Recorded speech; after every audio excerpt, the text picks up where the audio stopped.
Hello दोस्तों, स्वागत है आप सभी का इग्नू के स्टडी सेंटर 2281 निर्माण कैंपस सुनाम में। मैं डॉक्टर हरेंद्र कुमार आप सभी का हार्दिक अभिनंदन करता हूं, स्वागत करता हूं। दोस्तों, प्यारे विद्यार्थियों, आज का हमारा ये वीडियो बनाने का उद्देश्य है आप लोगों को पत्रों के बारे में जानकारी प्रदान करना। पत्र क्या होते हैं? पत्र हमारे द्वारा क्यों लिखे जाते हैं? किसको पत्र हम लिखते हैं? पत्र लिखने के क्या क्या नियम होते हैं? पत्रों में हम किस प्रकार की भाषा का, किस प्रकार की शब्दावली का प्रयोग करते हैं? पत्र लिखने से संबंधित क्या क्या नियम हैं? ऐसी सब बातों पर आज हम लोग चर्चा करेंगे। पत्र लिखने के बारे में जो भी नियम निर्धारित किए गए हैं उन सब के बारे में आपको विस्तार से जानकारी दी जाएगी।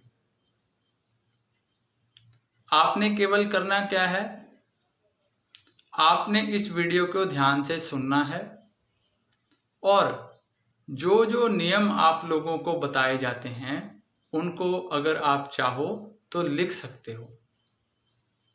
लिखने से क्या होगा कि आपको भविष्य में कभी भी उनको पढ़ करके आप फिर से अपनी याददाश्त जो है वो ताज़ा कर सकते हो। परीक्षा की दृष्टि से भी यह अति महत्वपूर्ण है। तो आइए शुरू करते हैं। सरकारी पत्राचार, टिप्पण और प्रारूपण। सरकारी पत्राचार की अगर हम बात करें या हम ये बात करें कि पत्र जो होते हैं वो कितनी प्रकार के होते हैं, तो इन सब बातों के बारे में आपको बताने से पहले मैं ये ज़रूरी समझूंगा कि आपको ये बताया जाए कि पत्र जो हैं वो क्या होते हैं। हम पत्र किसे लिखते हैं, कब लिखते हैं, क्यों लिखते हैं, पत्र लिखने के पीछे हमारा उद्देश्य क्या है। तो सबसे पहले तो अगर हम बात करें अपने परिवार की, तो हम पत्र जो हैं अपने माता पिता को, अपने बड़े भाई बहनों को, अपने किसी नज़दीकी सगे संबंधी को लिखते हैं। किस बात के लिए? उनका कुशल क्षेम पूछने के लिए, उनकी मंगल कामना के लिए। पत्रों के माध्यम से हम अपनी जानकारी उन तक पहुंचाते हैं और उनकी जानकारी हम तक पहुंच पाती है। एक उदाहरण देके आपको समझाता हूं। मान लीजिए आपका कोई बड़ा भाई या कोई बड़ी बहन जो परिवार से दूर किसी दूसरे शहर में पढ़ाई के लिए गए हैं या व्यवसाय के लिए गए हैं, किसी नौकरी के लिए गए हैं, तो वो आपसे दूर हैं। तो एक पत्र लिख कर के आप उनके बारे में जान सकते हो कि उनका हालचाल कैसा है, उनका शहर कैसा है, उनका मोहल्ला कैसा है, या उनके पास खाने पीने की वस्तुओं का क्या प्रबंध है। तो ऐसी बहुत सी जानकारियां जो है आप प्राप्त कर सकते हो। और यहाँ इस शहर में उनसे दूर आप रह रहे हो तो यहाँ की सब बातें भी आप उनको, यहाँ की बातों से भी आप उनको अवगत करवा सकते हो। कुछ बच्चों के अभी मन में एक सवाल आया होगा कि सर ऐसा तो हम फोन के माध्यम से भी कर सकते हैं, हम एक दूसरे को फोन करके भी पूछ सकते हैं। लेकिन मैं ये आपको बताना चाहूँगा बच्चों कि पत्र जो है, पत्र लिखने का एक अपना ही मज़ा है।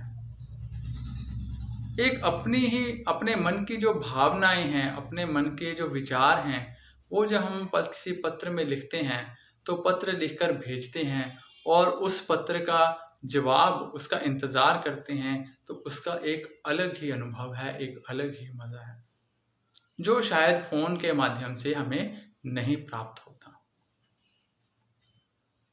और दूसरी बात, ये तो हो गया हमने जब अपने परिवार को पत्र लिखे या अपने भाई बहनों को, अपने सगे संबंधियों को पत्र लिखा, उसकी बात। और दूसरी बात हो गई बेटे, जो पत्र हम लोग किसी सरकारी कार्यालय या किसी सरकारी विभाग के किसी प्रशासनिक अधिकारी को लिखते हैं,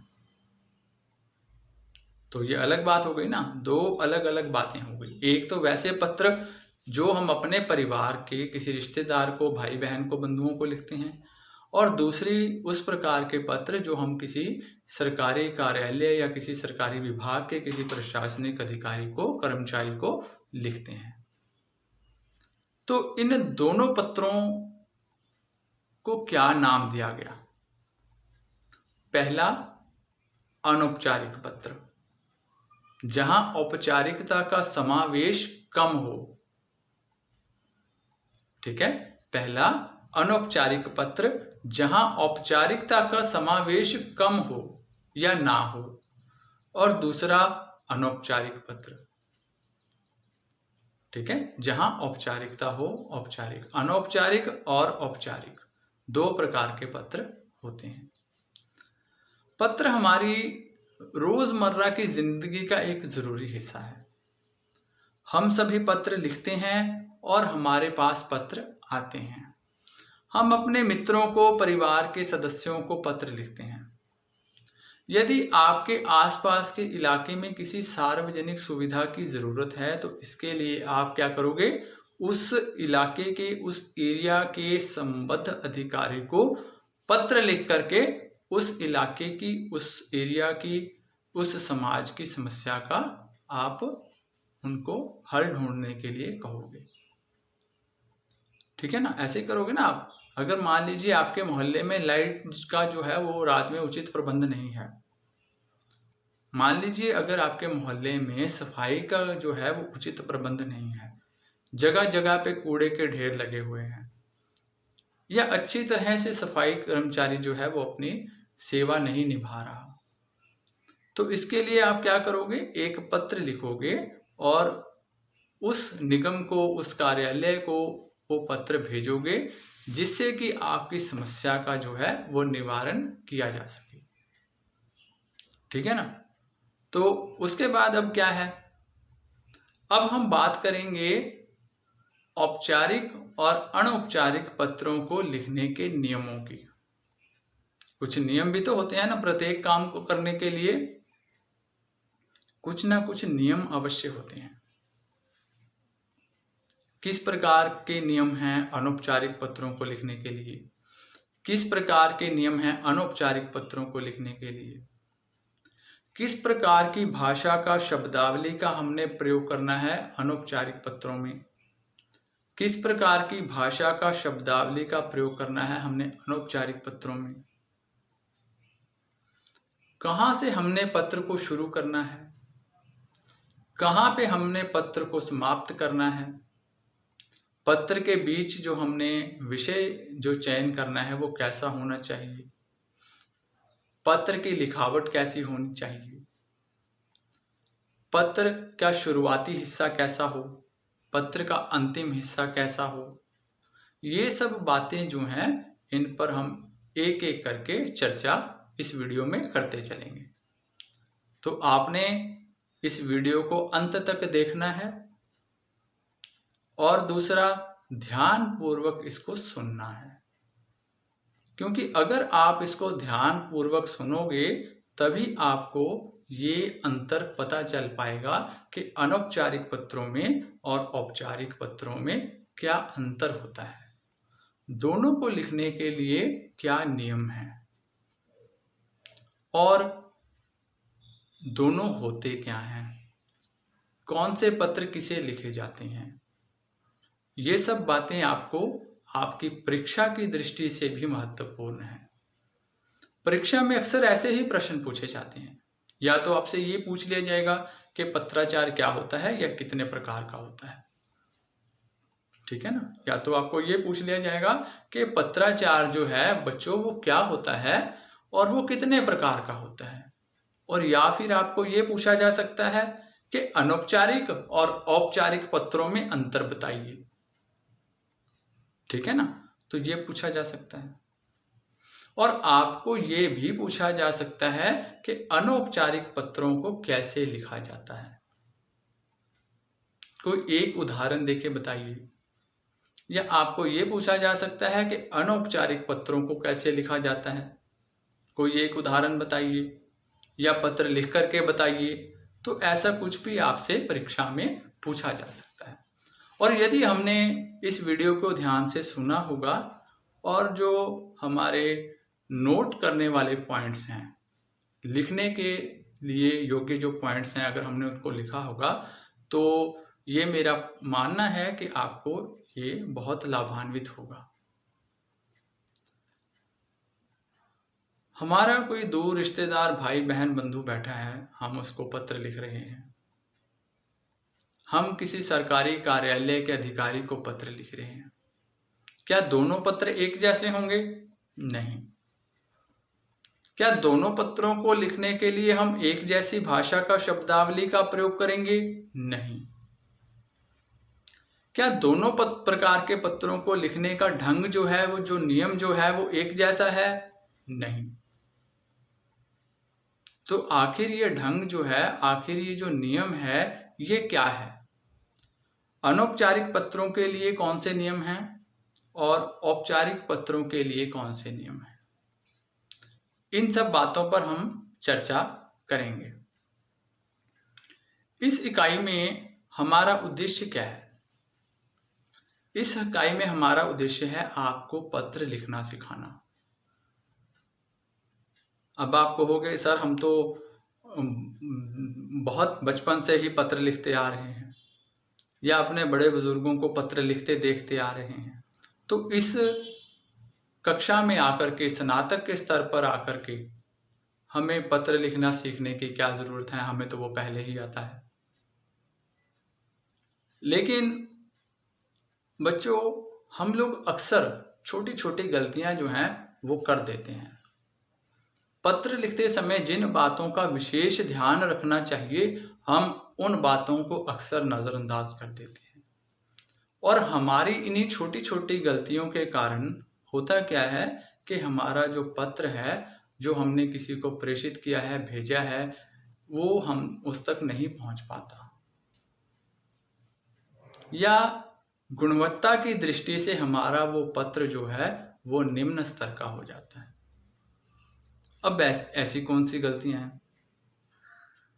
तो सबसे पहले हमने किसी को अगर पत्र लिखा है तो उसमें दो चीजें अति आवश्यक हैं।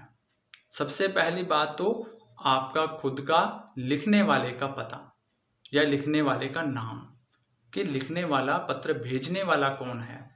और दूसरा है पत्र प्राप्त करने वाले का पदनाम, नाम या उसका पता।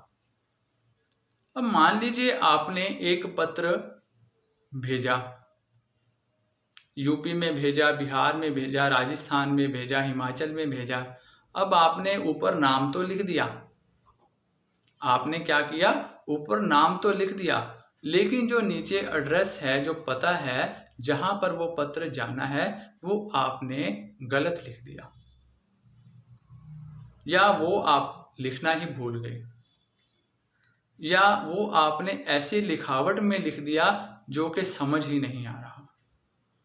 होती है ना कभी कभी लिखावट ही हम ऐसे लिख देते हैं कि वो जो पोस्टमैन है, डाकिया है, उसको समझ में नहीं आता कि ये लिखा क्या है, कहाँ पे ये जाना है। ठीक है। और एक छोटी सी और गलती हम लोग जो करते हैं अक्सर, वो क्या होता है, पिन कोड, एरिया का पिन कोड हम लोग नहीं लिखते। अब एक ही शहर, एक ही नाम से दो शहर हैं। मान लीजिए एक सूरतगढ़ यहाँ पे है और एक सूरतगढ़ राजस्थान में है। तो जो डाकिया है, जो डाक विभाग है, उसे कैसे पता चलेगा कि ये किस सूरतगढ़ में आपने ये भेजा है? तो पिन कोड जो है वो भी अति आवश्यक है। तो ऐसी छोटी छोटी बातें हैं जो लिखनी जो है हमारे लिए अति आवश्यक है। और फिर एक बात, एक छोटी सी और उदाहरण मेरे मन में आ रही है, वो क्या है? दिनांक। सरकारी पत्रों में, कार्यालय पत्रों में किसी प्रशासनिक अधिकारी को पत्र भेजते हुए हमारे लिए दिनांक लिखना, तिथि, डेट लिखना अति आवश्यक है। क्यों दिनांक लिखना क्यों इतना आवश्यक है, इतना इम्पोर्टेंट है? क्योंकि दिनांक के जरिए ही हम भविष्य में उस पत्र का पीछा कर सकते हैं। हम पता कर सकते हैं कि हमारा पत्र जो हमने इस तारीख को यहाँ भेजा था, इस तारीख को हमने लिखा था, उस पर अभी तक कोई प्रतिक्रिया या कोई कार्य क्यों नहीं हुआ। तो भविष्य के लिए ये जो दिनांक है, ये पत्रों में लिखना अति आवश्यक है। अब बेटे थोड़ी सी बात करते हैं अनौपचारिक पत्रों की। अनौपचारिक पत्र क्या होते हैं? अनौपचारिक पत्र वस्तुतः, अनौपचारिक पत्र वस्तुतः व्यक्तिगत पत्र होते हैं।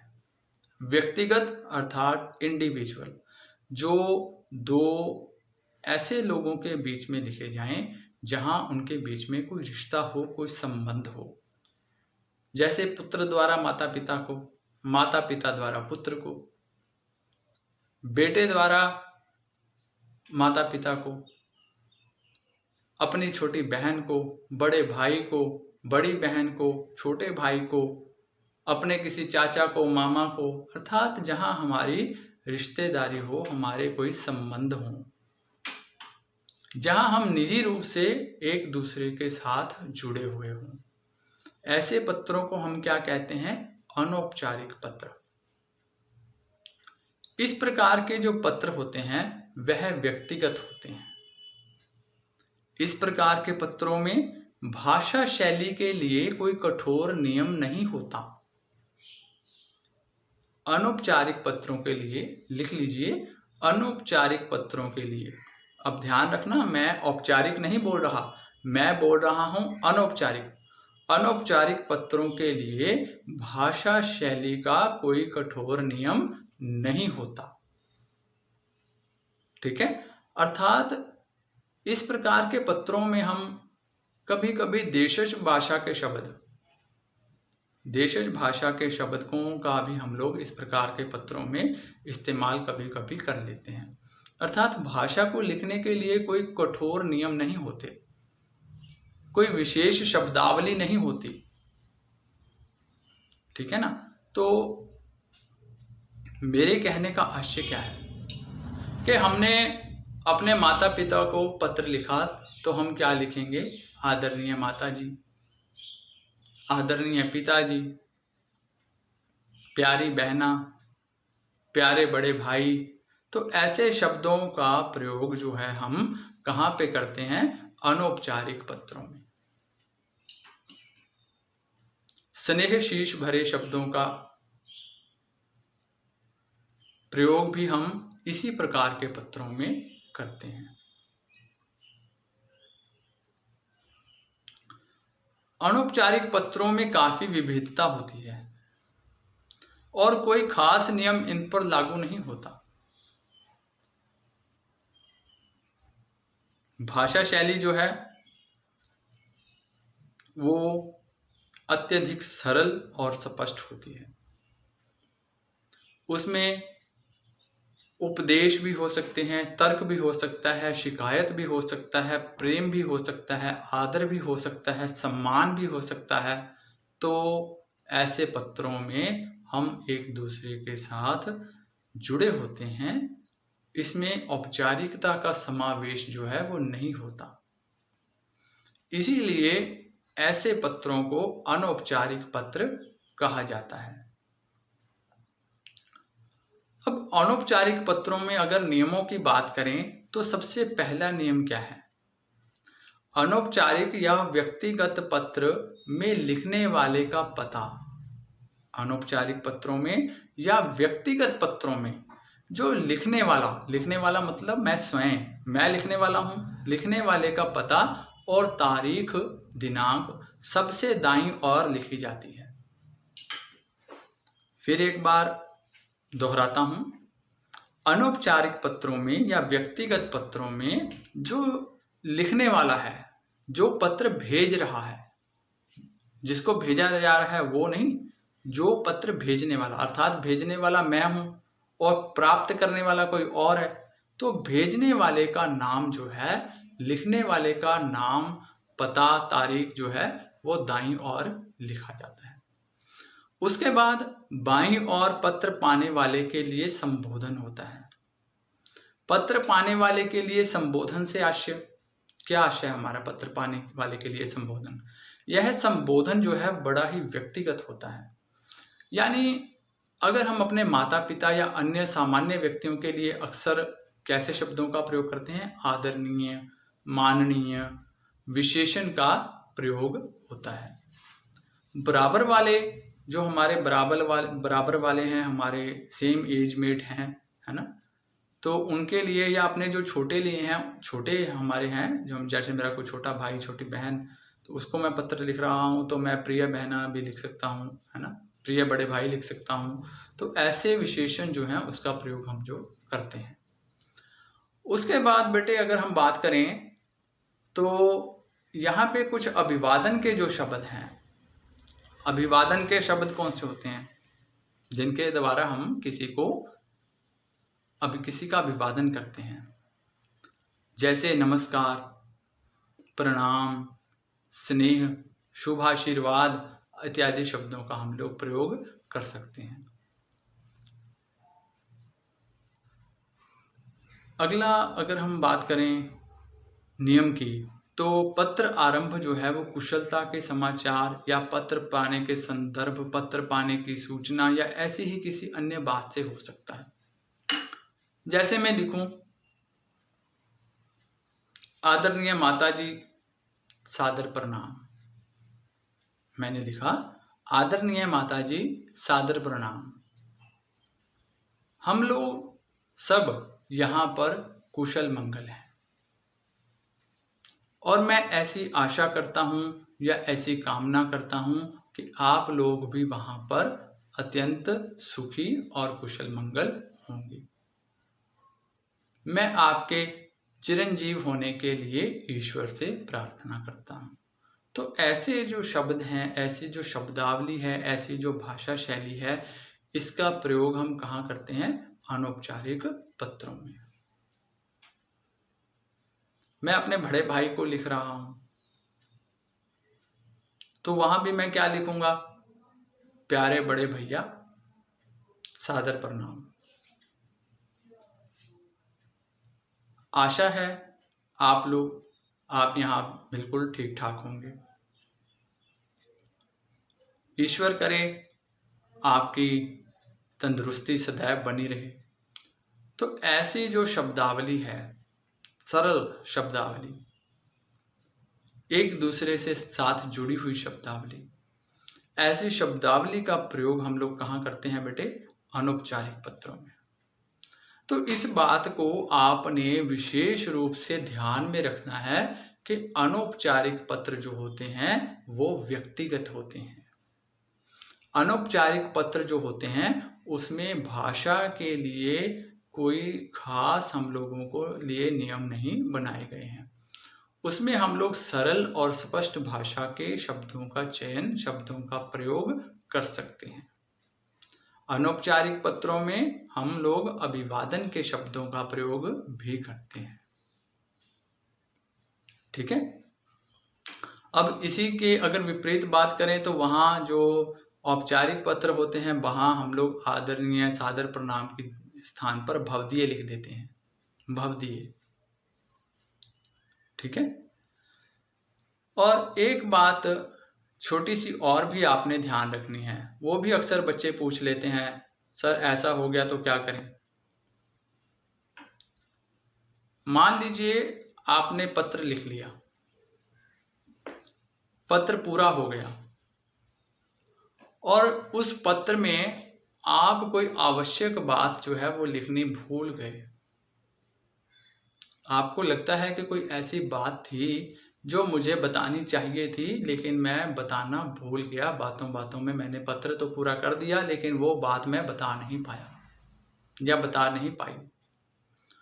तो आप पत्र के नीचे भी वो बात जो है अपनी विशेष रूप में लिख सकते हो।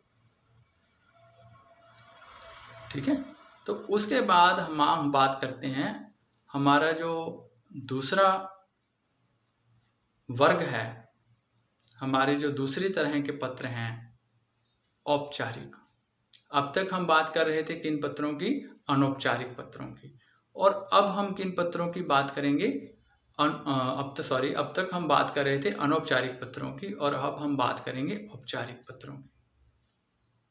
औपचारिक पत्र क्या होते हैं, किसे लिखे जाते हैं, कब लिखे जाते हैं, इसको लिखने का क्या नियम है, क्या ढंग है? तो औपचारिक पत्र अक्सर उन लोगों के बीच लिखे जाते हैं जो या तो व्यक्तिगत रूप से बहुत परिचित नहीं होते, व्यक्तिगत रूप से बहुत परिचित नहीं होते। यहाँ नहीं शब्द मैं विशेष रूप से उस पर जोर दे रहा हूं, क्योंकि यही एक बात है जो औपचारिक और अनौपचारिक में अंतर बता देती है। वो पत्र व्यक्तिगत होते थे अनौपचारिक, ये औपचारिक पत्र जो है व्यक्तिगत नहीं होते। यहाँ जो संबंध हैं उनके बीच में काफी क्या रहती है? औपचारिकता रहती है। औपचारिक पत्र में किस किस प्रकार के पत्रों को शामिल किया जा सकता है? नंबर एक बात, किसी भी प्रकार के व्यावसायिक पत्र। व्यावसायिक पत्र हम किसे कहते हैं?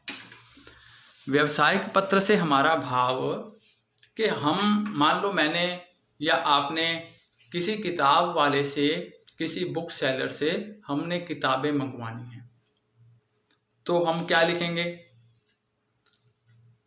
सबसे पहली बात तो कि हम ऐसे पत्रों को क्या कहेंगे? औपचारिक पत्र कहेंगे। हम केवल उतनी ही बात करेंगे जितनी आवश्यक है। ऐसे पत्रों में हम केवल उतनी ही बात करेंगे जितनी आवश्यक है। इधर उधर की बातों को ऐसे पत्रों में स्थान नहीं दिया जाता। ठीक है बेटे, समझ गया? इधर उधर की बातों को ऐसे पत्रों में स्थान नहीं दिया जाता। अब जैसे मैंने आपसे बात कही कि मान लो मैं एक पत्र लिख रहा हूं किसी किताब वाले को जहां से मैंने किताबें मंगवानी हैं, तो मैं क्या लिखूंगा? विषय हमारा क्या होगा?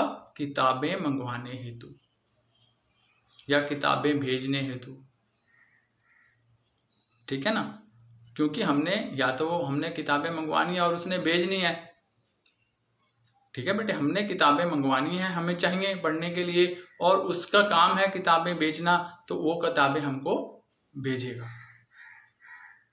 तो किस माध्यम से हमने मंगवानी है, उन किताबों के जो पेमेंट है वो हमने कैसे करने हैं, किस पते पर किताबें आनी चाहिए, ये सब बातें उस पत्र में लिखी होनी आवश्यक है।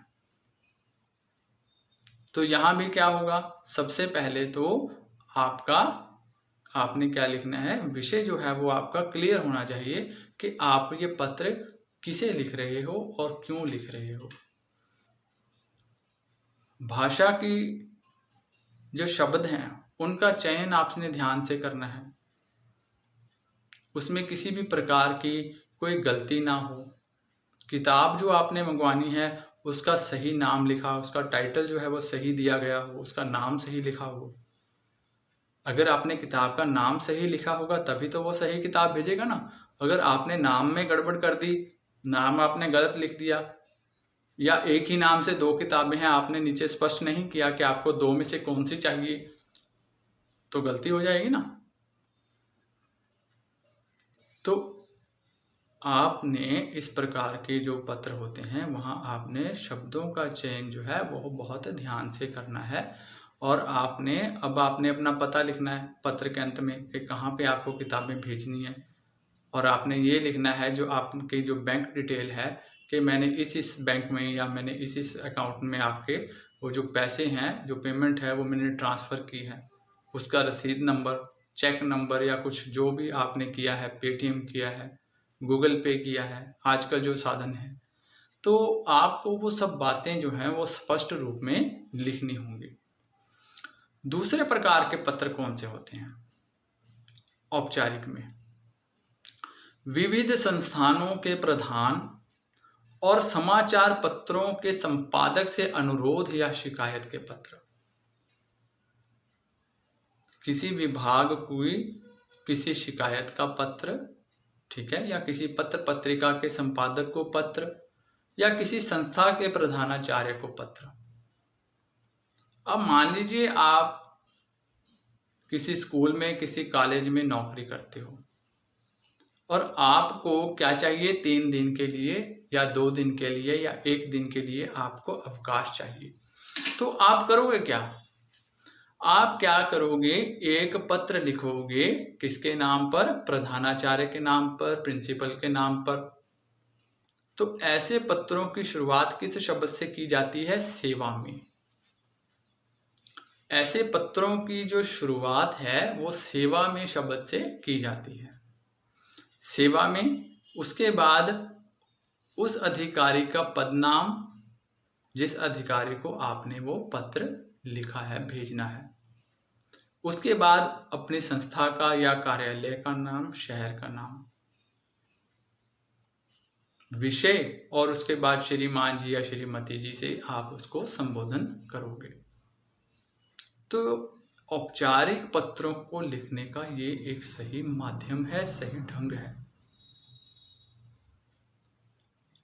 वहां पे हम ऐसी शब्दावली का चयन नहीं करते जो जहां पे अनौपचारिक हो। यहाँ पे हम औपचारिक शब्दों का ही प्रयोग करते हैं। तो विषय, फिर वही बात आती है कि विषय जो है आपका वो क्लियर होना चाहिए कि आपको कितने दिन की छुट्टी या कितने दिन का अवकाश जो है आपको चाहिए।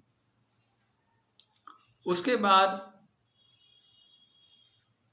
जो बीच का हिस्सा है पत्र का, उसमें आप कारण लिखोगे कि मुझे 2 या 3 दिन का अवकाश क्यों चाहिए, क्या कारण है।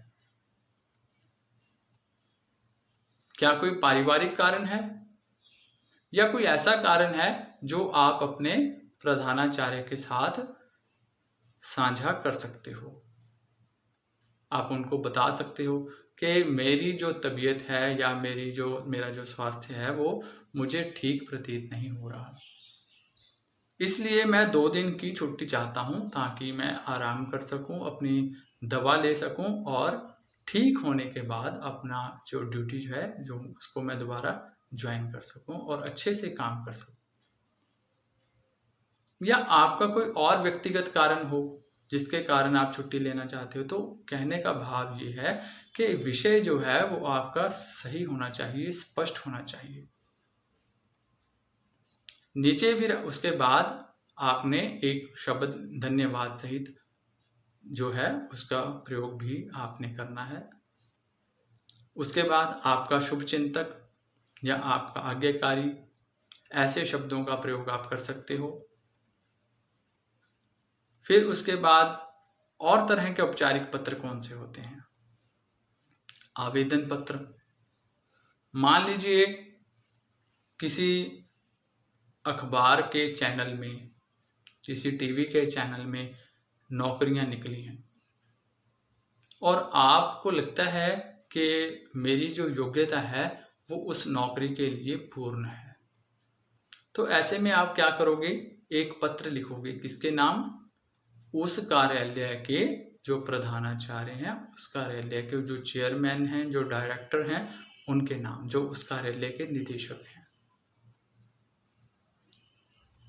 उनके नाम एक पत्र लिखोगे आप। तो इस प्रकार के पत्रों को क्या कहते हैं? आवेदन पत्र। अर्थात आप अपनी नौकरी प्राप्त करने के लिए आवेदन करोगे। और ऐसे पत्रों को लिखने के लिए भी ये पत्र भी जो हैं वो कहाँ पे आते हैं? औपचारिक पत्र की श्रेणी में आते हैं। और ऐसे पत्रों को लिखने के लिए भी नियम जो है विशेष रूप से तय किए गए हैं। और फिर सरकारी पत्र, जैसे मैं आपको पहले बता चुका हूँ कि आपने किसी की शिकायत करनी है, या आपके मोहल्ले में साफ सफाई का अच्छा प्रबंध नहीं है, या आपके मोहल्ले में लाइटिंग का अच्छा प्रबंध नहीं है, वहाँ पे रात को दिक्कत आती है, अंधेरा बहुत होता है, या मोहल्ले की जो सड़कें हैं वो सारी टूटी पड़ी हैं, उसको आप ठीक करवाना चाहते हो, उसके लिए आप एक विभाग को पत्र लिखने जा रहे हो, तो ऐसे पत्रों को हम क्या कहते हैं? सरकारी पत्र। और सरकारी पत्रों के लिए भी जो औपचारिकता के नियम हैं वही उस पर भी लागू होंगे, वही उसके लिए भी निर्धारित हैं। अब औपचारिक पत्रों की भाषा शैली और लेखन पद्धति।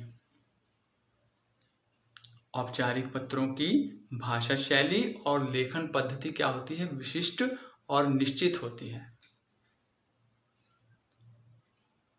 ये बात अलग है कि ऐसी शब्दावली में समय समय पर जो है थोड़ा थोड़ा